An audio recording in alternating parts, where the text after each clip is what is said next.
And welcome back.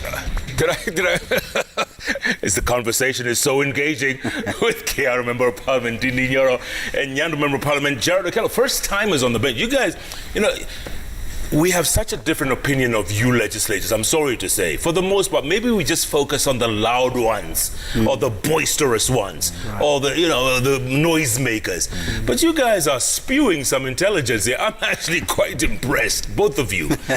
Honestly, why don't you translate this out there? Because a lot of us have lost faith in our Waheshimigas. Right. We have. Right. Well, Jeff, before I became Member of Parliament, I scanned my environment and realized that Nyandu really needed very serious interventions, not just on the flooding front, but just generally. Schools in dilapidated state, our roads really wanting, our agricultural well-being dwindling, and this is a rice-growing area, and just coordinating with people on a day-to-day basis and understanding their plight. So I took quite a while to get to know in depth these fundamental issues. And then the next question is, how best do you address them amidst the scarcity of resources, in collaboration with both the national government and the county government? So this really mattered so much to me.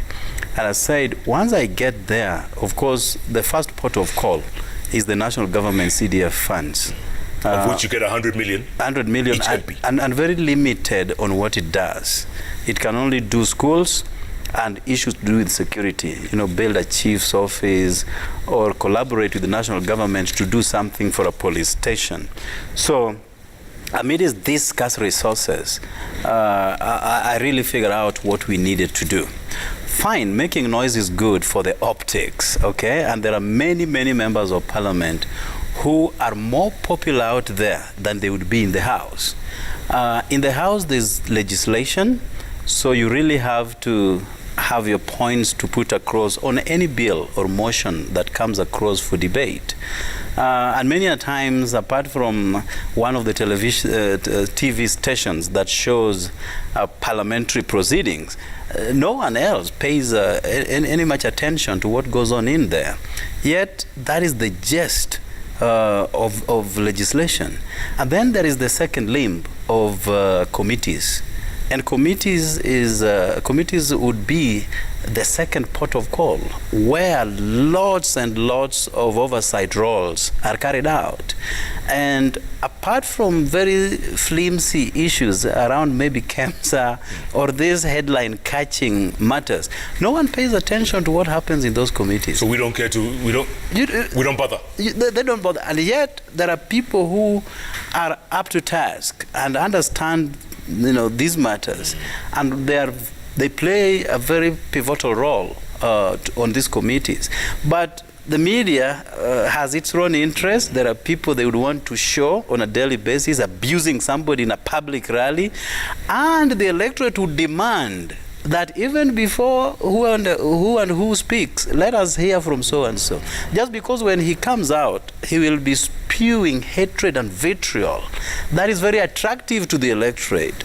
But on the flip side, you ask yourself, how is this helping the same electorate to change his living standards? Jeff, thank you very much for even the compliment. We rarely get people like you to pass a kind word on us. First of all, being a politician in Kenya is not straitjacket because you are judged on very many facets. Yeah. Number one, the MP of the book, in terms of the roles of the MP, as far as the Constitution is concerned, if you stick with that, Jeff, you'd be seeing Parliament on Viusasa. Because the work that you do in terms of the MP of the book, registrating, first of all, it is tedious. It takes a long process. I've had like 3 bills in Parliament. None of them has passed. I had a bill on anti-corruption, you remember? Yeah. Of course, it failed in the second reading. Yeah. I had another bill on consolidating our state-owned enterprises.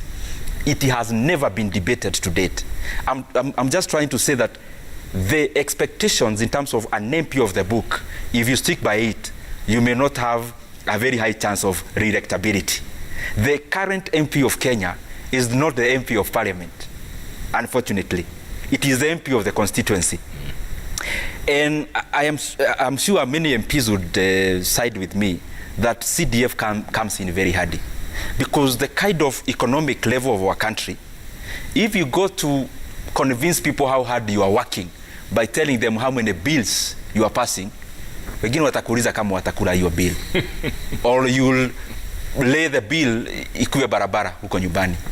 The MP of the constituency is the most consequential MP in the Kenyan setting. And I can tell you, and I'm not trying to chest thump, I would wish one day that even beyond covering BBI and beyond covering what we do in Parliament, you come to our constituencies. Jeff, in Kiharu, we have around 112 primary schools. I can tell you without blinking of an eye, out of the 112 primary schools, we came up with a rejuvenation program of our institutions. Currently, public primary schools in Kiharu, all the 112, 97% of their classrooms, they look like academies in quotes. They look like the school you went. Not like the pouring center that we went. And all of them, yeah. Jeff, 97%, yeah. They have tiles. Oh, can I ask you something real quick? As you're have you heard that? They have tiles. Tiles. Not mud floors. Not mud floors. Tiles. And the creation of 70 new constituencies. Bear with me here, yeah. Right? Which, by the way, central Kenya will be the biggest beneficiary. Doesn't that mean more constituency development fund, more CDF for those constituencies? Because you're praising CDF right now, aren't you? I am praising CDF, and I am very happy that you called us to this show, because we have a chance to demystify some of the issues that are being peddled out there by the promoters of BBI and their friends and surrogates. And I say so because this issue of 70 constituencies is being daggled on members of parliament and on Kenyan communities, but it is far-fetched. I want to be very methodical, and I wish we had a calculator, but I'm sure the viewers who are watching, they can calculate with me. First of all, I can calculate with you. Through this BBI, Jeff. Yeah. Listen. Go on. CDF Act of 2016, Part 2, Section 4, says that CDF is at least 2.5% yep. of the revenues that we collect as a country, minus the monies that we remit to our counties. The current CDF has been based on 85% of the revenues, because the money that we take to counties is at least 15%. Okay. The BBI one is based on 65%, because 35% will go to counties. Right. That is one fact. Okay. The second fact is this issue that the people of Mount Kenya region are being taken for a ride, that we are the biggest beneficiaries of the 70 constituencies. It is not a half-truth. It is actually a lie.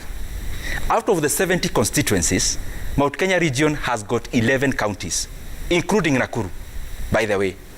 11 counties.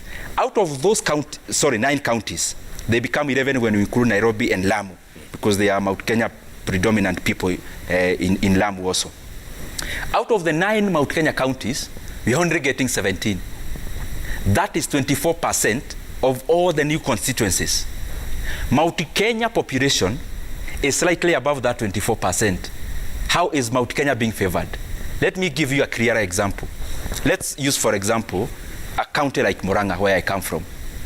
We can use even Nyeri. Forget even the issue of basing on 85 and 65. Let us deal with CDF as it is now. We are 290 constituencies. We are given 137 million. But for the simplicity of our calculations now, Jeff, take your calculator. Okay. For the simplicity of our calculation, yeah, we remit 29 billion shillings to our counties, so that every MP lining to take the CDF cash, literally, takes 100 million. Correct. Murang'a, I'm using Murang'a as a prototype. Murang'a has 7 constituencies. Okay. Times 100 million. How much is that? 700 million. 700 million, correct. Now, we are adding constituencies. That document is silent about baking the CDF. It is about distributing CDF. And therefore, out of the 290 billion, Jeff, divide 290 billion, not by 290 now, but by 360. I thought you said 29 billion at first. 29 billion, yes. That is not changing according to BBI. Money is, the percentage is not changing. So it's 29 billion. Jeff, my brother let me finish, please, let me finish. I'm confused. Jeff, this is very simple. Confusing himself. 29 billion shillings yes. is the money we give to our constituencies now. Ceteris paribus. Correct. Holding all other factors constant. Yes, 290 times 100. 290 times 100. Yes. BBI is suggesting that we add 70 more constituencies. Correct. It is silent on adding the money. Are we together what up do you there? mean? The No, let me constituencies finish. It's a will get very profound, this is a very important point. Yeah. So 290, you have added the eaters in quotes. You have added constituencies. If you divide 290 billion, yes. now not by 290, but by 360. Are we together there? Constituencies, yes. Each will be getting 80 million. Again holding all other factors constant. So Murang'a will now have 8 constituencies after the additional one. Jeff, let me finish. So circles. it is 80 divided by 8. That is 640 million. Murang'a will be losing 60 million. On top of that, you add burden on Wajiko by adding another MP whose cost, using the last year's budget, if you divide the budget of parliament by members of parliament, a member of parliament on average costs Wajiko or Kenyans 50 million. Go to a county like Nyeri. Nyeri is getting none. You know what they are saying? Issue of quotas of constituencies. Now, instead of Nyeri getting, I'm trying to demystify Mount Kenya. I am sorry for the viewers who don't come from Mount Kenya. Constituencies remain 6. Currently, they are getting 600 million. But the money will reduce because of the many constituencies. So each will be getting 80. 80 by 6, that is 480. Nyeri is losing 120 million. If we had time, I would have given you tabulation for all Mount Kenya counties. Parechini, down there, when you put the totals, Mount Kenya is actually losing. Through the BBI, it's not gaining. Okay. In terms of aggregate constituencies, Jeff, and in terms of the amount that is will be going to those constituencies. All right. Jeff, your turn. You know, he has taken you around in circles and even confused you and confused our viewers who are still glued on TV watching this show. But let me pick from the legislative part. He has said he has some of the legislative proposals in the pipeline. When I came into Parliament, and lawmaking process takes too long, especially when they're money bills. That means they have a budgetary connotation. So I came up with a bill also that was targeting indigents, that you go to a health facility and you get your treatment, and because diseases would never tell you when they come, many a times they find you without money. So the health facility would lock you in until such a time that somebody from the blues will come to bail you out. Or dead bodies. And you ask yourself, of what value is a dead body lying in a morgue? So I came up with a proposal to have hospitals release bodies and release indigents to go home and come up with an agreement on how to settle that money. Because again, if you have held me in a health institution, I should be out there making money to come and pay you, but you are holding me. Firstly, you are converting this health institution into a cell or a jail of sorts. It's not a detention camp. So that in itself is tinkering with our laws on freedom of movement. Did that bill pass? Was it right? Well, it is still being cascaded along that long chain. But at least I have appeared before the budget committee and they've given it a nod. But I'm just wondering, why would you hold somebody just because he's not able to pay? Yet you can still go to court and file a civil case over this person who has refused to pay your debt. Okay, let's get to the part about constituencies. Now, on the matter of constituencies, firstly, he's getting everything wrong. When the CDF was firstly enacted, I think the year 2003, it started by 6 million per constituency, because that is what the economics then favored. So 2.5% then came to 6 million. It has been moving progressively. Today it is not 100 million. He doesn't even know. It is 137 million, Jeff. He mentioned that. Because that is what our budgetary line supports, okay? And unknown to him, even what goes into counties in the name of 30% or 35%, as is proposed in BBI, this money is not going in heaven. Counties are composed of constituencies, so that money is still going to the very clients that we all serve. So what is the problem if one channel of that money is increased and it is awaiting the very people to make good use of it? So today we are getting 137 because that is what our economics support today. Next year, and I'm cocksure this is going to happen, barring any other difficulties expressed by coronavirus, this is going to be like 150 million. And Jeff, if you allow me, I was just Googling a few things to discard and discount what my brother here was talking about. And just give me a second, because this is very critical to me. Now, I was looking at how our economics have played out since the year 2012. And these are figures that everybody can have access to. The Kenyan GDP has more than doubled between 2012 and 2020, from 48 billion to 108 billion. 2012 to 2020, our GDP has increased.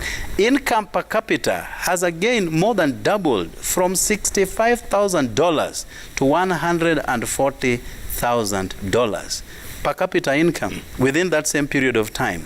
Manufacturing index had tripled in that period between 2012 and now. Tripled. Well, he was talking about, the big business moguls that are non-existent in the current dispensation. They are there. But do you expect them to come here on a daily basis to showcase their wealth? They will never do that.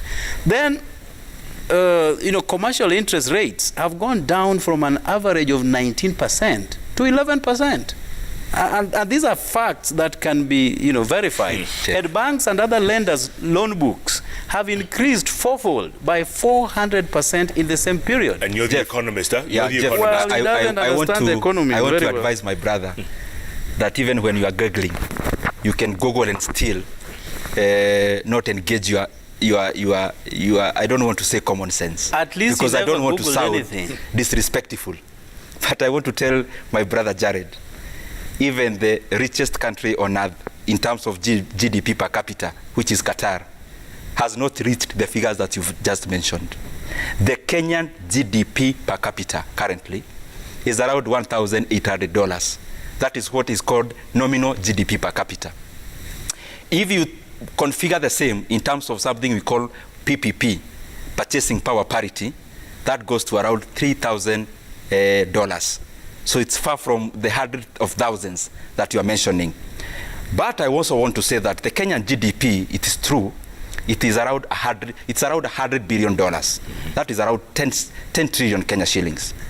But there are so many parameters that my brother is getting wrong. And I think our policymakers, Jeff, and I say this when my heart bleeds, by the way, when I'm saying these kind of things. Because I know this is the heart of our country. All the things we are trying to sort around the BBI, all the issues around productivity, just needs deliberate economic policies. Number one, he has talked about the issue of interest rates. Interest rates have many things to consider. But the most important thing is access. I agree the loan books of our banks have grown. But they have grown actually leapfrogging the domestic borrowing by our government. The government of Kenya borrowing in terms of our domestic market has crowded out every business person and enterprise. so that you get a bank. Currently, you can open a bank, Jeff. Call it Jeff and Nyoro Banking Corporation. We go to CBK, we are given money using the current CBR. Then we let parastatos and other government agencies at a markup. So you get money free, then you let the same government the same money, of course, by getting a free margin. And therefore, I want to discount the whole issue of bank. The issue of capital, again, has two areas or two sides. That is why it is argued over time, even if you keep pumping capital in countries like ours, that is Kenya, and many developing countries, that is not necessarily what is needed. Something more is needed. Because when capital is given, you need to assimilate this capital. You need to absorb this capital. Capital is absorbed by the progress in production technology. When you have technology changing in terms of production, let me give you a simple example. Supposing you are producing yogurt in where I come from, let's say Gaturi ward or Wangu ward in Kiaru, using the cottage industry.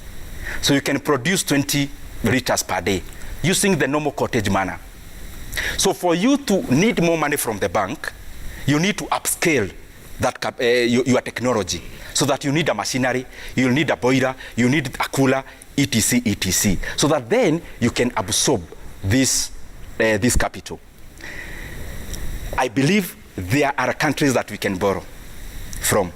I just gave an example, and I want to give you a few examples of how we can change the whole thing and the figures he's talking about and totally transform Kenya in less than 10 years. And I want to start here home.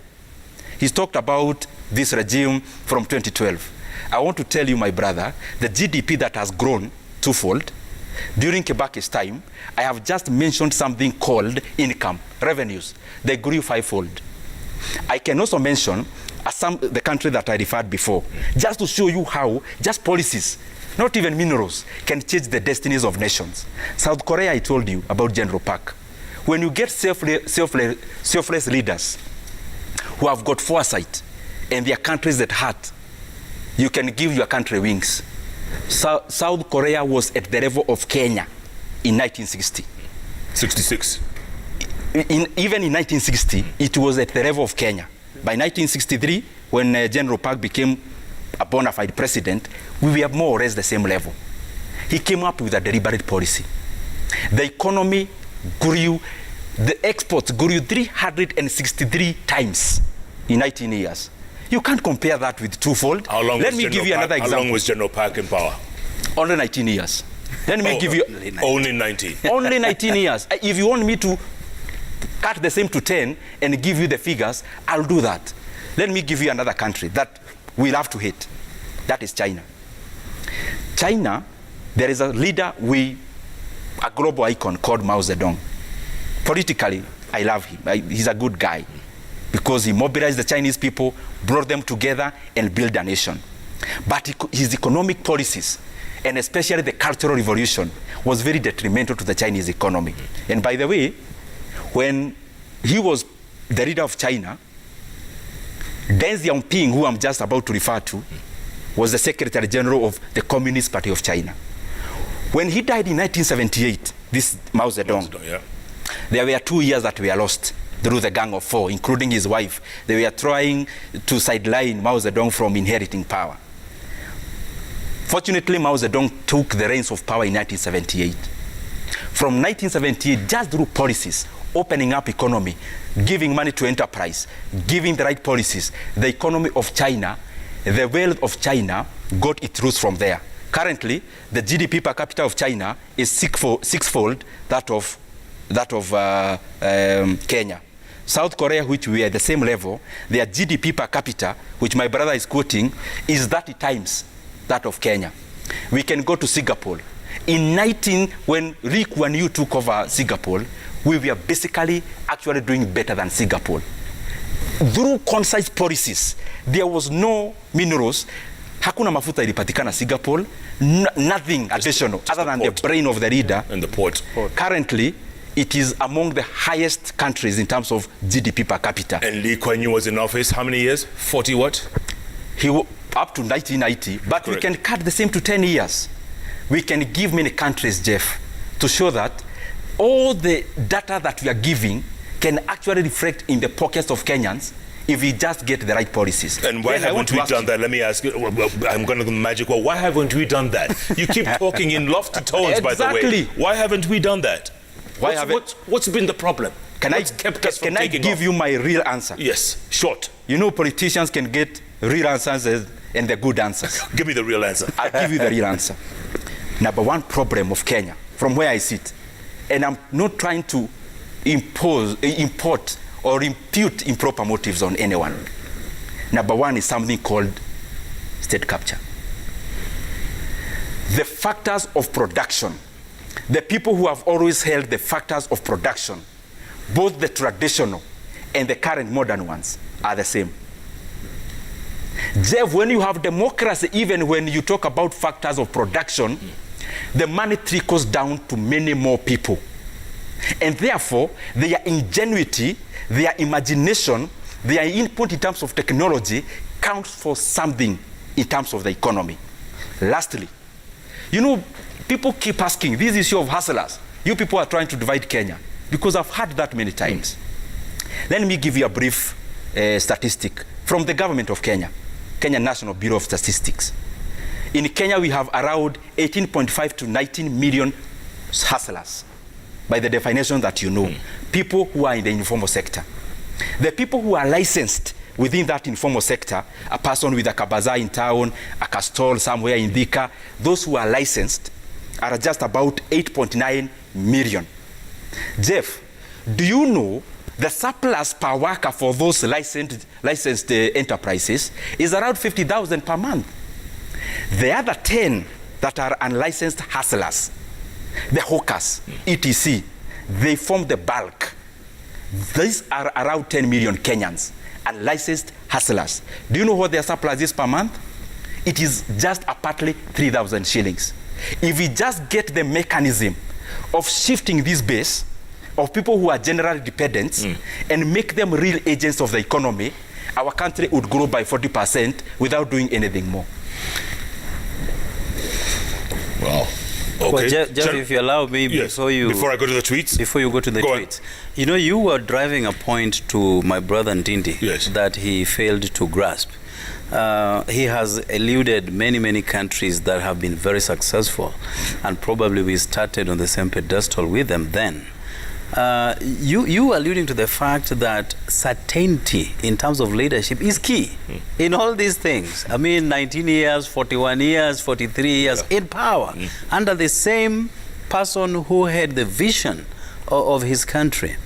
And that is what BBI is trying to address here, that even though our constitution talks about an electoral cycle of every 5 years, there should be certainty in everything that we do. There will be no violence, just like the United States of America. They have elections in 4 years, but even when they change power, apart from what we just saw the other January time, 6th, which was quite unprecedented. Absolutely. Yeah, and regretful. You know, that certainty is very important for our country to move forward. And just as I said, no one will come here to put his monies in our economy with the knowledge that in a few years people will be running helter-skelter around town, destroying the same investments that they put a lot of money in. So if BBI is the panacea towards all these shenanigans that we experience after every electoral cycle, then so be it. Let us embrace it, so that even if I lose the election, I lose it fairly. And we can shake hands and say, congratulations, let us move forward.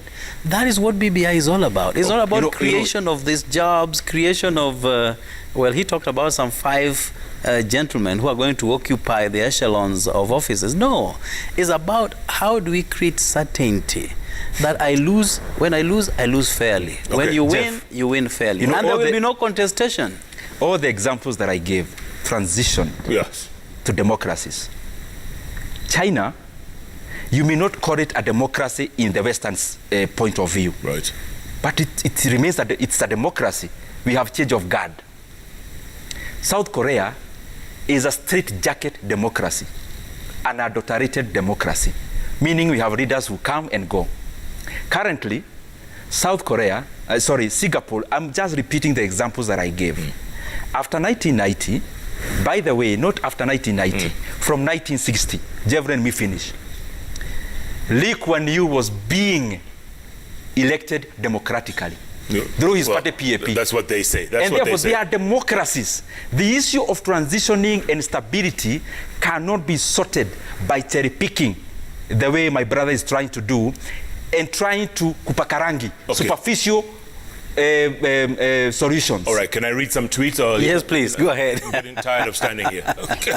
Okello Malumbu said, ask the two youthful MPs how many and which legislative pieces have they sponsored, we talked about that in the National Assembly, that benefit the youth, who are persistently grappling with unemployment, high cost of living, drug addiction, among other challenges. Actually, at the moment, we are talking about the anti-narcotics bill in Parliament, which is now under the second reading. It will be addressing these issues of drug abuse that has really dipped our young people. It's affected a lot of youth, yes. Right. Jeff, if I can answer that. Yes. On my behalf, the bills I've tried to sponsor. I tried to sponsor a bill on strengthening the fight against corruption. I was actually introducing life sentence to a certain threshold of corruption amounts. And what happened to that? It never went through. I also came up with a bill about guaranteed minimum returns for commodities. You know, Kenya is a commodity economy. When you talk about agriculture, you talk about commodities. Correct. That is tea, coffee, etc. It is still in the pipeline of Parliament. I also try to come up, not trying, I am in the process, though the process is tedious, long, almost unending, about consolidating our state-owned enterprises. Jeff, our country has got so many companies. Our government or our country engages in so much unproductive businesses. You have so many state-owned enterprises, many of them that are bleeding cash. My agenda, my proposal, was that we consolidate, number one, parastatal, what I would call class A. Those that render public utilities, public goods. I was also trying to come up with a bill, in the same bill, with a proposal on how we can totally privatize and sell some of the entities that are actually doing private sector jobs, but also bleeding cash. And what happened to that bill? If you give examples of banks. What happened to that bill? Yeah? What happened to it? It is still in the pipeline. And Jeff, if we had more time, Jeff. No, we don't have more time. All right. Jeff, I moved a motion which has been picked by the BBI of extending moratorium on Higher Education Loans Board. That when students graduate out of college, they are given a set number of years to reorganize their lives before, with a begging bowl, help approaches them. And I'm very happy that even though we discussed it in Parliament, it has now been entrenched. Is that the 7 years or what's the period? The 7-year moratorium. Very good. Okay, Moyus 17 says, the issue is not the size of the cake, but how it is sliced and consumed. The devil is in the misappropriation. True that. Dennis K says, both MPs are right. Honorable Nyoro is right on current priorities, while Honorable Okello is right on national unity. Which route should Kenya go to save her dwindling economics? You say the Lee Kuan Yew way, you say South Korea. My route is industrialization, because it has been proven by history that when you go that route, you are able to break the fault lines of negative ethnicity. People start having other mobile identities. A mobile identity is where I can move from maybe being a hawker into owning a Range Rover. But you cannot move from being a Kikuyu to being a Luo. Those static kind of identities are always detrimental. Those are based on ethnicity, religion, etc. Okay, Job Mokaya, does Didi Nyoro still hold the view that Kenya needs a benevolent dictator? He has asked a very good question. Jeff, we need an hour to discuss this. No. Because I talked, if you take my about tweet. Singapore and Lee Kuan Yew, he was a benevolent dictator. I talked about a benevolent dictator. A benevolent dictator is a person who invokes dictatorship to straighten things up for the sake of the country and for the benefit of the country. There is a difference between a benevolent dictator and a petty dictator. A petty dictator is a person who suppresses all other voices so that he can enrich himself and the people allowed them. So, Lee Kuan Yew. Lee Kuan Yew, benevolent. General Park Yes. are my kind of guys. But Lee Kuan Yew was not a dictator. He was elected democratically. Samson Mongadia says, ask Nyando MP to espouse on how BBI will bring inclusivity by having 5 gentlemen at the top. It could be women as well, could be ladies as well. Mm-hmm. 2, how is the document addressing the economic disparity between individuals, regions, zones? Real quick. Firstly, Jeff, the 5 gentlemen are just going to be at the top, as he correctly puts it. There was a survey that was carried out and findings by the Public Service Commission that found out that 67% of public service jobs are held by 2 communities in this country, and they're known. So what BBI is putting a lot of teeth on is the regional balance in positions within the public service. So it's not just about the 5 people, but cascading it downwards, so that each and everybody who is qualified to work within the government has a fair share. And that is what the problem has been. And what was his second question? It doesn't Can matter. I answer the one for inclusivity? Yeah, you answered it. But okay, you're saying top down, right? Top down. Hustler Nation says bottom up. Yeah, but the issue of inclusivity, I agree BBI is bringing about inclusivity, but not to the Kenyan people, but to the ruling class. They are coming together, 5 men, not to bring Kenyans together, but to dominate the other Kenyans for their own good. What happens, Jeff, good. if William Ruto suddenly finds himself in the same 5 men? Will he run away? What will he do? So he has to look at this, just beyond this trivial You're saying he could be part of the 5? Yeah, what if? Of course, the second question to that guy I've just remembered. He's asking, how will that wealth go down to regions and individuals and all that? The mere fact that 30% is going deep down there, and there is a constitutional requirement on issues to do with procurement, such X amount of that money goes to the youth, people with disability and all, so that money will still get to everybody. I thought it was 35%. Jeff, allow me to put this 35%. Point across. But let me also add this, Jeff. Well, and the 5 you're positions. Getting your fair share. Jared, Go just on. a minute. In terms of inclusivity, and the 5 positions, I have 2 points. Number 1, that is precisely what ODM had done in 2007. They had a Pentagon, meaning they had 5 guys at the top. There was still political competition. People still went to the polls. That's 1. Number 2, when you talk about having 5 men, and therefore the entire country, all communities are included. Forgive me to say that I'm Kikuyu, because that is not the language of such a national television station. We occupy, so to say in quotes, the topmost of the 5 so-called positions. We also occupy the presidency of another arm of government, that is the legislature. If you tabulate, there are more Kikuyus in those top positions than many other ethnicities. What's your point? Many Kikuyus are still wallowing in poverty, when still we have representation at the top. That is why I'm trying to see there is nothing you can cure by bringing about 5 guys up. The best cure for our country and the problems bedeviling our country is to focus on the economy, so that I don't need to send anyone to eat on my behalf or to say it's our time to eat, because I'll be engaged in my own enterprise. But the current situation as it is, we have the topmost position, but the same topmost position actually makes my community disenfranchised in terms of business and enterprise. Let me read the tweets, guys. Mitula Winnie says, a pending constitutional referendum cannot fail to be a priority for any party or group interested in national politics. I agree. It's going to happen. But Jeff, if you allow me, let me put this point.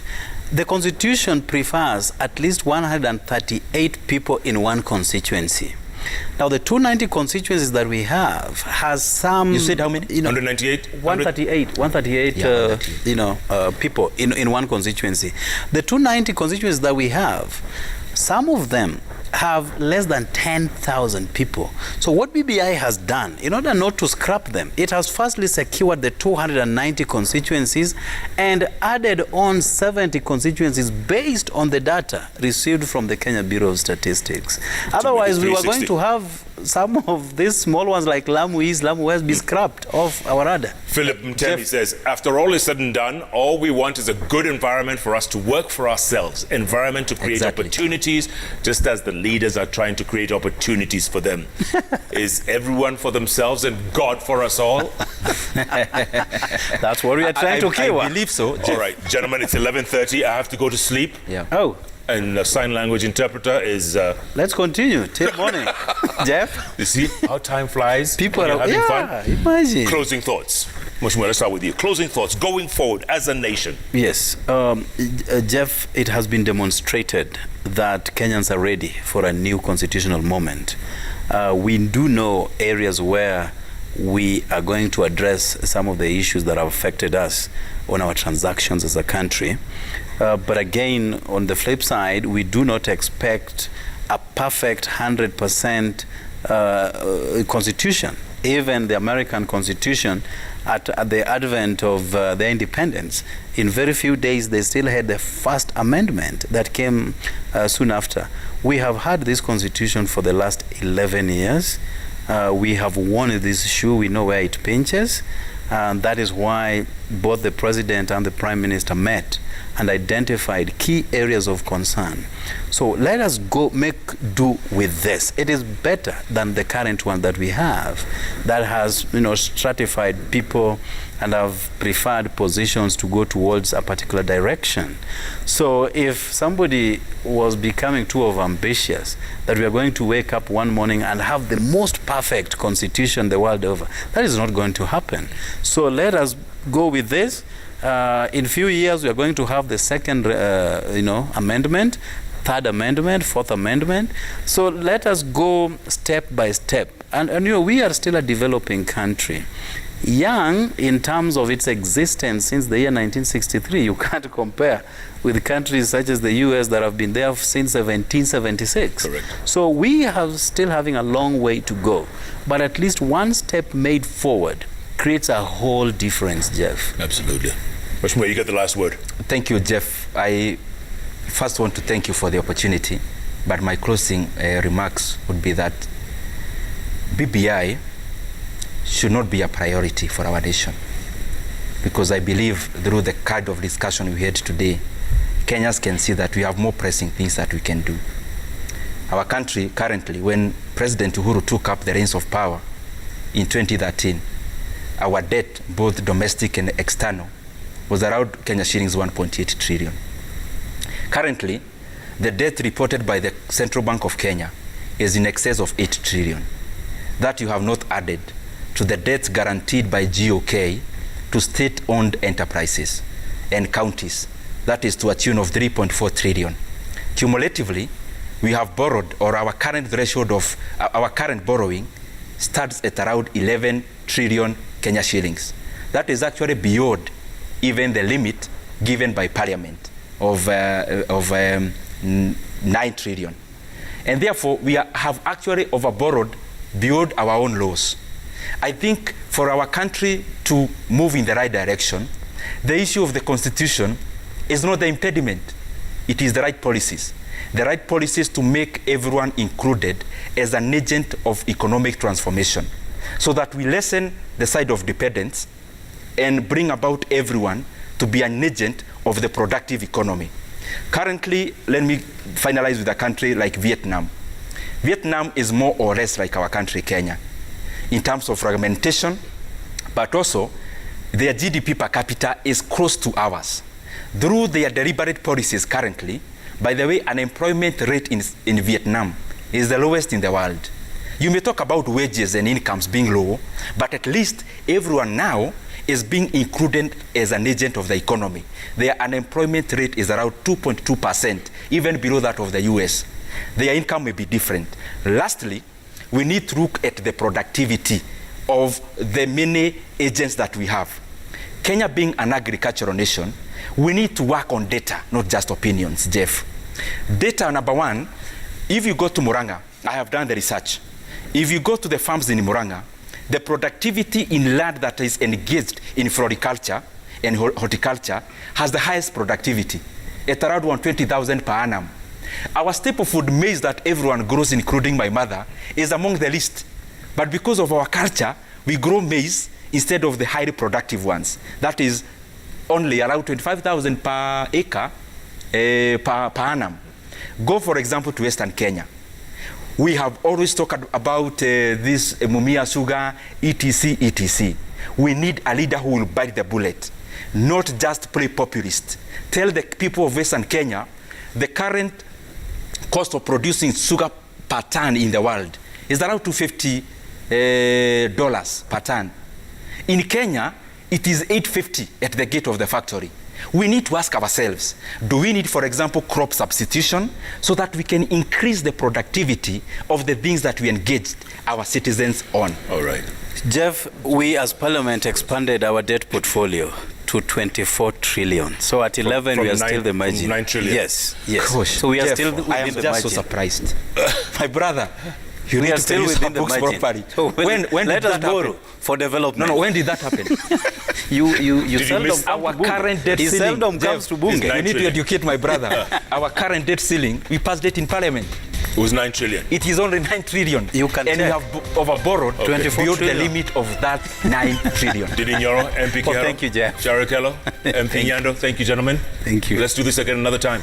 Anytime, Jeff. We appreciate it, man. Thank you for, so much. Thank you for all this. I mean, I learned a lot today, by the way.